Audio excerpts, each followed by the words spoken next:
नाहं प्रकाश सर्वस्य जोग माया समावृतः मूढ़ोऽयं नाभिजानाति लोको मामजं व्ययम् मूढ़ोऽयं नाभिजानाति लोको मामजं व्ययम् मैं अज और अविनाशी हूँ, अर्थात जन्म मरण से रहित हूँ। ऐसा होने पर भी मैं प्रकट और अंतर्ध्यान होने की लीला करता हूँ, अर्थात जब मैं अवतार लेता हूँ तब अजन्मा रहता हुआ ही अवतार लेता हूँ और अव्यय आत्मा रहता हुआ ही अंतर्ध्यान हो जाता हूँ। जैसे सूर्य भगवान उदय होते हैं तो हमारे सामने आ जाते हैं और अस्त होते हैं तो हमारे नेत्रों से ओझल हो जाते हैं, छिप जाते हैं। ऐसे ही मैं केवल प्रकट और अंतर्धान होने की लीला करता हूँ। जो मेरे को इस प्रकार जन्म मरण से रहित मानते हैं वे तो असमूढ़ हैं, परंतु जो मेरे को साधारण प्राणियों की तरह जन्मने मरने वाला मानते हैं वे मूढ़ हैं। भगवान को आज अविनाशी न मानने में कारण है कि इस मनुष्य का भगवान के साथ जो स्वतः अपनापन है उसको भूलकर इसने शरीर को अपना मान लिया कि यह शरीर ही मैं हूँ, यह शरीर मेरा है।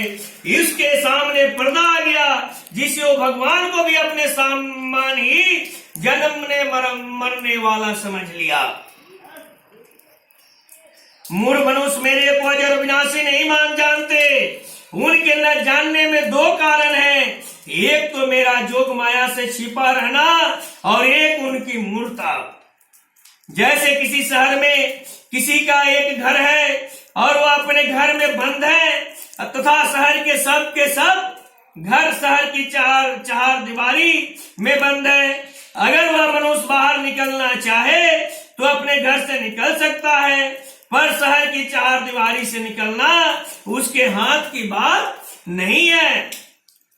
यदि उस शहर का राजा चाहे तो वह चार दीवारी का दरवाजा भी खोल सकता है और उसके घर का दरवाजा भी खोल सकता है। अगर वह मनुष्य अपने घर का दरवाजा नहीं खोल सकता तो राजा उस दरवाजे को तोड़ भी सकता है।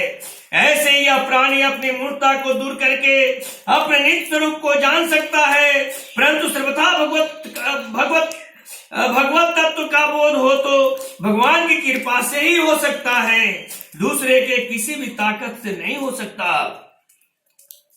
भगवान जिसको जानना चाहे वही उनको जान सकता है। सोई जाने जे ही देहु जनाई। अगर मनुष्य सर्वथा भगवान के शरण हो जाए तो भगवान उसके ज्ञान को भी दूर कर देते हैं और अपनी माया को भी दूर कर लेते हैं। ना हम प्रकाश सर्वस्य जोग माया समावृतः। उन सब के सामने अर्थात उस मूढ़ समुदाय के सामने मैं भगवत रूप से प्रकट नहीं होता, कारण कि वे मेरे को आज अविनाशी भगवत रूप से जानना अथवा मानना ही नहीं चाहते, प्रत्युत वे मेरे को साधारण मनुष्य मानकर मेरी अवहेलना करते हैं। अतः उनके सामने मैं अपने भगवत स्वरूप से कैसे प्रकट हो पाऊं। तात्पर्य है कि जो मेरे को आज अविनाशी नहीं मानते प्रत्युत मेरे को जन्म मरने वाला मानते हैं, उसके सामने मैं अपनी जोग माया में छिपा रहता हूं और समान मनुष्य जैसा ही रहता हूं। परंतु जो मेरे को आज अविनाशी और संपूर्ण प्राणियों का ईश्वर मानते हैं, मेरे में सदा विश्वास रखते हैं, उनके भावों के अनुसार मैं उनके सामने प्रकट हो जाता हूं। भगवान की योग माया विचित्र विलक्षण अलौकिक है। मनुष्यों का भगवान के प्रति जैसा भाव होता है उसके अनुसार ही वे जोग माया समावित भगवान को देखते हैं। यहाँ भगवान ने कहा है कि जो मेरे को आज अविनाशी नहीं जानते वे मूढ़ हैं, और 10वें अध्याय के दूसरे श्लोक में कहा है कि देवता और महर्षि मेरे प्रभाव को नहीं जानते। इस पर शंका होती है कि भगवान को आज अविनाशी नहीं जानना, उनके प्रभाव को नहीं जानना, ये दोनों बातें तो एक ही हो गई, परंतु यहाँ न जानने वालों को मूढ़ बताया है और वहां उनको मूढ़ नहीं बताया है। ऐसा क्यों? तो इसका समाधान है कि भगवान के प्रभाव को था प्रकट होने को न जानना दोषी क्योंकि वहां भगवान स्वयं कहा है कि मैं सब तरह से देवताओं और महर्षियों का आदि हूं।